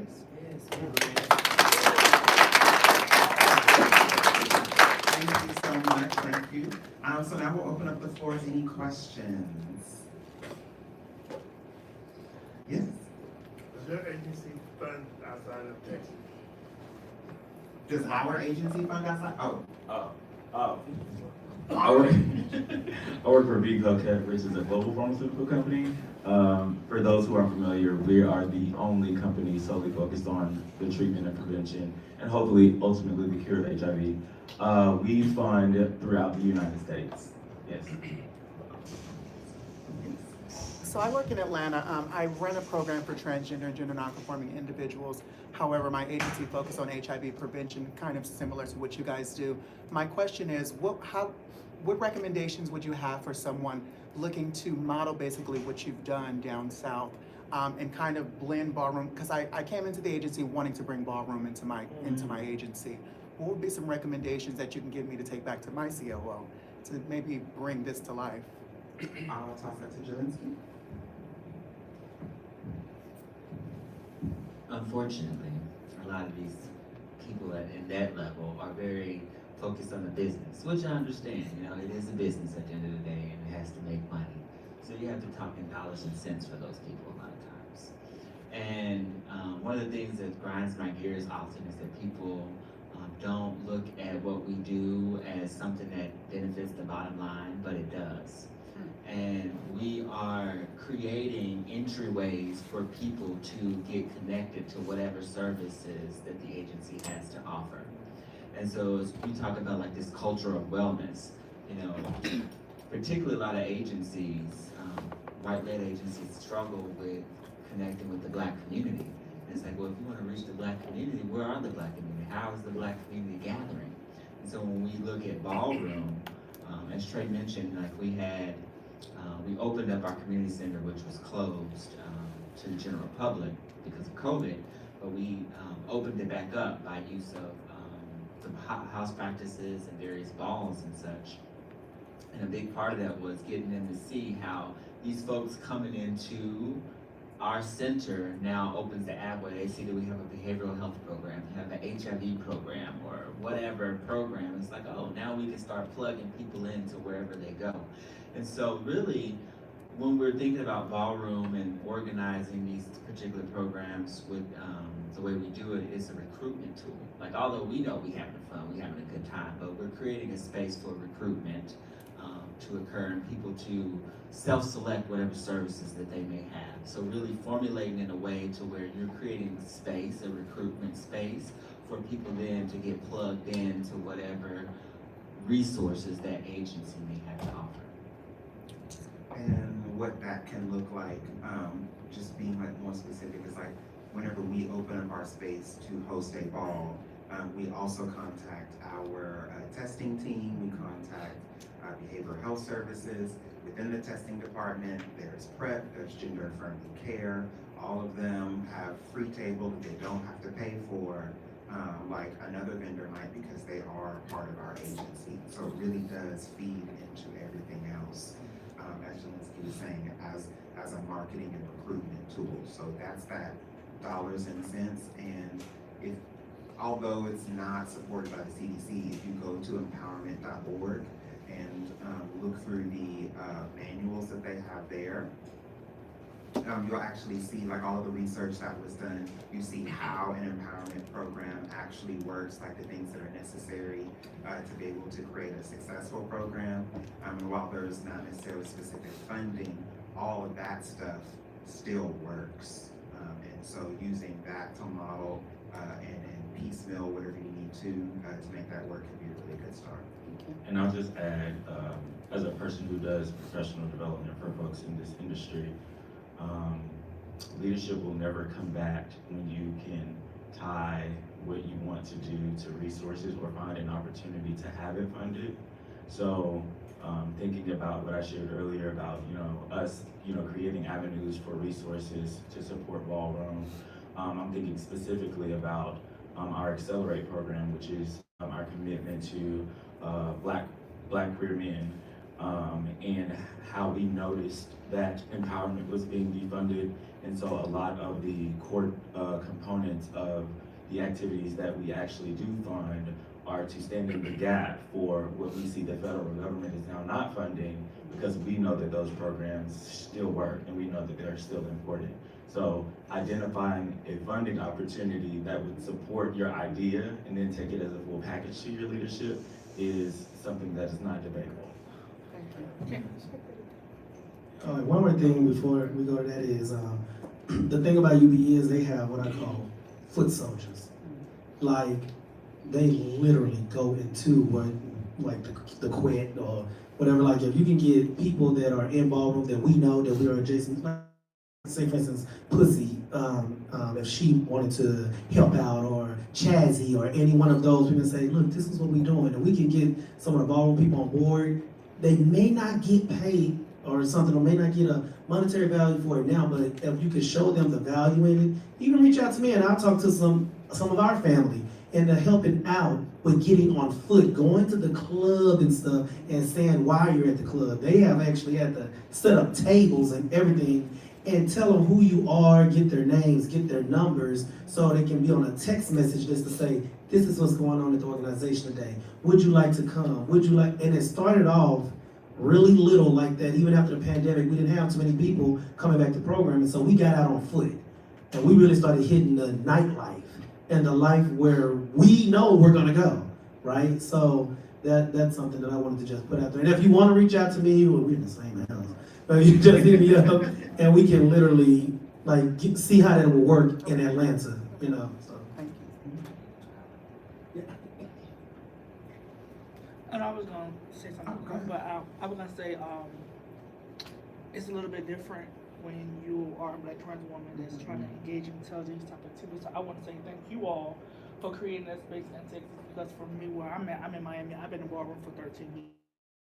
And for so many years, I have held rehearsals, I have housed, I have did all this stuff for the Ballroom community, but no one will want to fund me, no one will want to pour into me, no one will want to support me. But when I have this Black gay man who just started Ballroom a year ago, taking my idea, all the money is going over there to him. So my thing, my food for thought, I would say is, connect with the Ballroom community and connect with someone who is same gender loving man, because that is the person who's gonna have the privilege to help you get to where you need to be. And it's sad to say that, but that's just the way we have to operate in this world. So. And sorry, I know if there's another question, just one more time. So much stuff is coming up. To that point, one of the things that I was talking about was like we've done the work of getting people to where they are doing, like, facilitating their things on their own. What I was speaking to about creating opportunity for people to find their own funding through the connections that we have. Like, we try to make it a point to, it's not just us that have the keys to the kingdom as far as our money is concerned. We work to get other people in the room whenever we're working with Gilead, when we're working with UBE, when we're working with the city of Dallas. stuff like that. And so if you can make connections that way, like one of the ideas that J-Rock had with the Ballroom Leadership brunch that he did on Juneteenth, because Dallas is where the girls are going for Juneteenth. And so J-Rock hosted that, and that wasn't something that was exclusive to Kiki that we normally work with. That was just Ballroom Leadership. And it wasn't just the ballroom leaders in the room. We actually had Gilead funded that brunch for us, and they did a Healthy Sexuals presentation. But it wasn't just our community liaison for our region. Actually talked with them, and they brought down someone from DC and someone from Philly that can do that same work in connecting. So it might not fund the whole program, but it might help fund a portion of a ball or something like that. Thank you. You're welcome. And I would add, just please, let's stay connected. Yeah, Think I'm about connected. United Black Mhm. Nation, like, we are united, like, we're looking to grow beyond just Dallas and how we can put the people on, you know. Thank you. Hey, Robert. Also, Robert. Robert was one of the founders for United Black Element whenever it first started. It wasn't originally a resource center program. When they were doing the research, it was still run by UCSF, and Robert came down and to Dallas and taught us everything, and has stayed. Basically, he's like everybody's uncle or everybody's big brother. Yeah, very that. So, any other questions? Yes. How connected, I just love your program. I really like the fact that you invite CDOs and other service providers to come and be part of your ball. Are you connected with the health department in terms of, are you part of their advisory group? Are you on their tab who bring in the voices and needs of the community Yes. to the health department? So a couple of things there, with our health department, with, the county, with Dallas County. It's actually part of our grant, that we are supposed to have someone from the county on our community advisory board. And so we are connected that way. They do often, contact us whenever they are, creating different committees. And we are involved in that way. We do the all-day meetings where we're hashing everything out and talking about all that stuff. But that kind of thing is necessary for us to be connected. We do, a lot of reporting goes to the county. If we are not able to provide testing all the time, which, not to say that not us providing testing at our events, but like, let's say someone can't make it to our testing facility and we don't have anybody available that can go and do outreach. We might contact the county and have that partnership that way, and so that's something that is just like regularly bred within the fabric of our program, is having that kind of collaboration with Dallas County and a lot of the other CBOs that are out there in Dallas. We find, through our agency, we have a robust advocacy program, and so we find whoever needs to know about what we got going on and connect, we will reach out. We've done presentations for the city, the Dallas City Council, the Dallas Commissioners Court, whoever needs to know, have a stake in What we have going on, we will reach out to them and get them plugged into what we've got going on. PJ and I was very instrumental years ago in like being a part of the LGBT task force and the Ryan White Planning Council, like being some of the younger voices on the council. And so it's been great, you know, seeing now like more and spread beyond just us.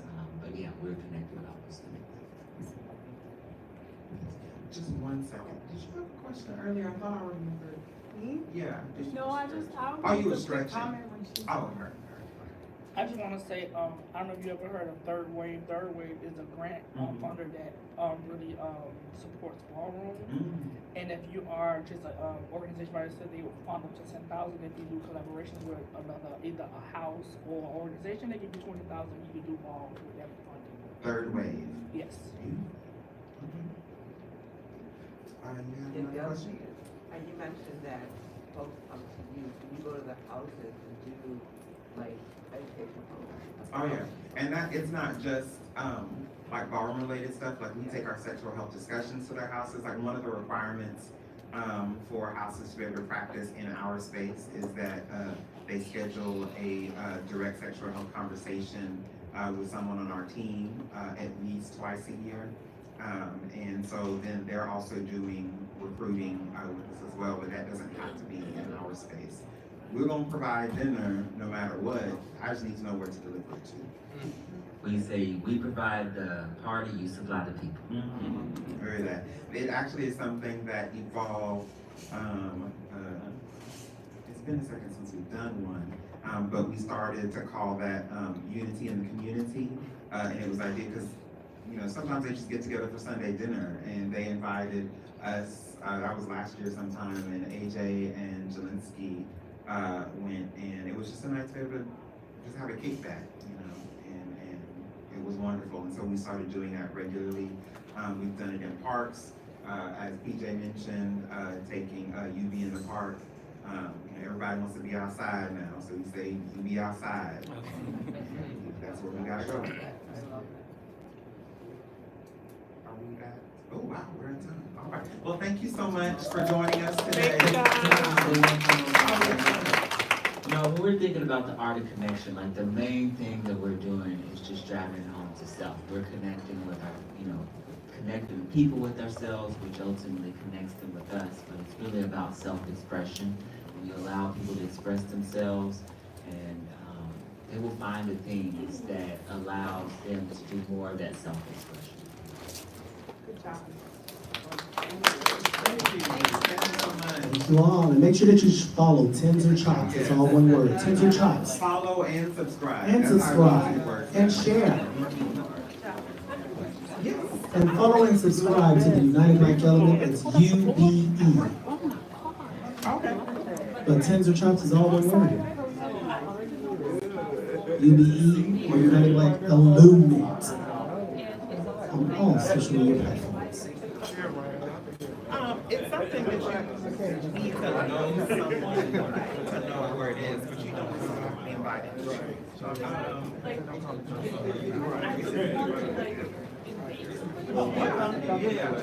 And it's a you have to be careful about it.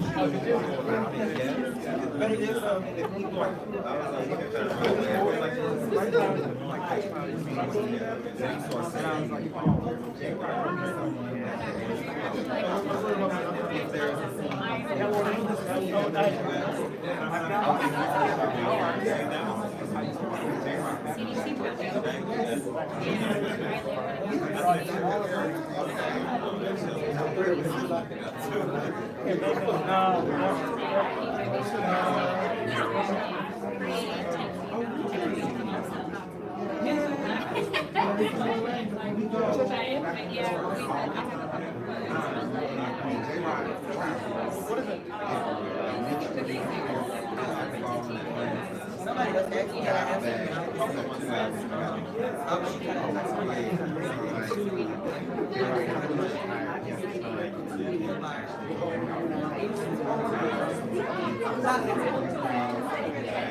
That's what I actually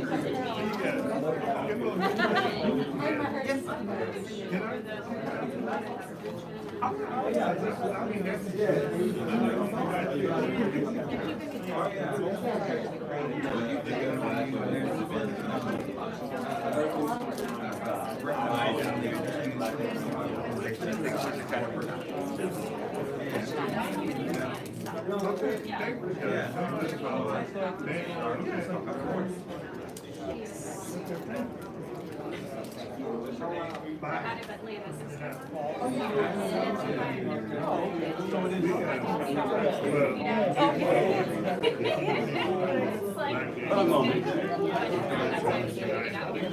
Alright, there's water back there.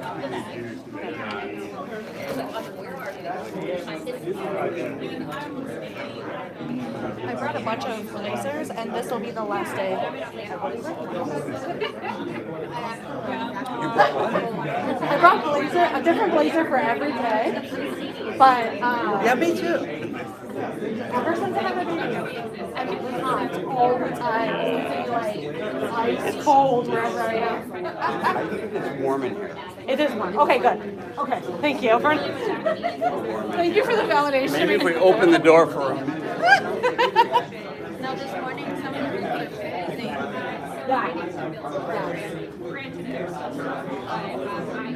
which is fine because waiting in a line for Starbucks downstairs. I was hot standing in line, then we got in the part. I was like, oh, not a.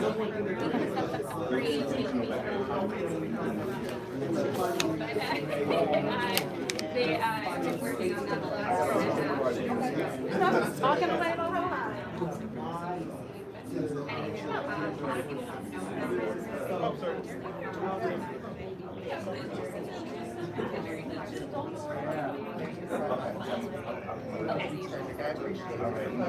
Water holly.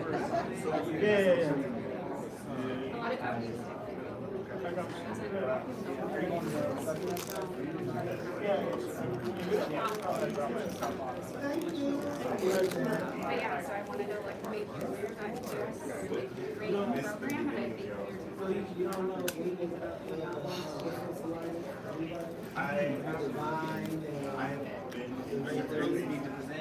We did. Oh, I want to do it again.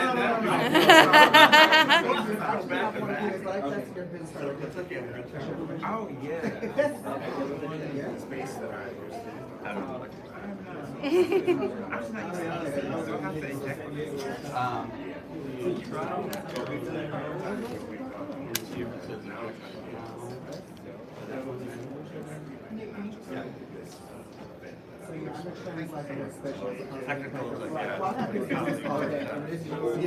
what do you need? Putting in a flash drive? Peter, you can do that part. No, I helped him get his out. Yes. So proud.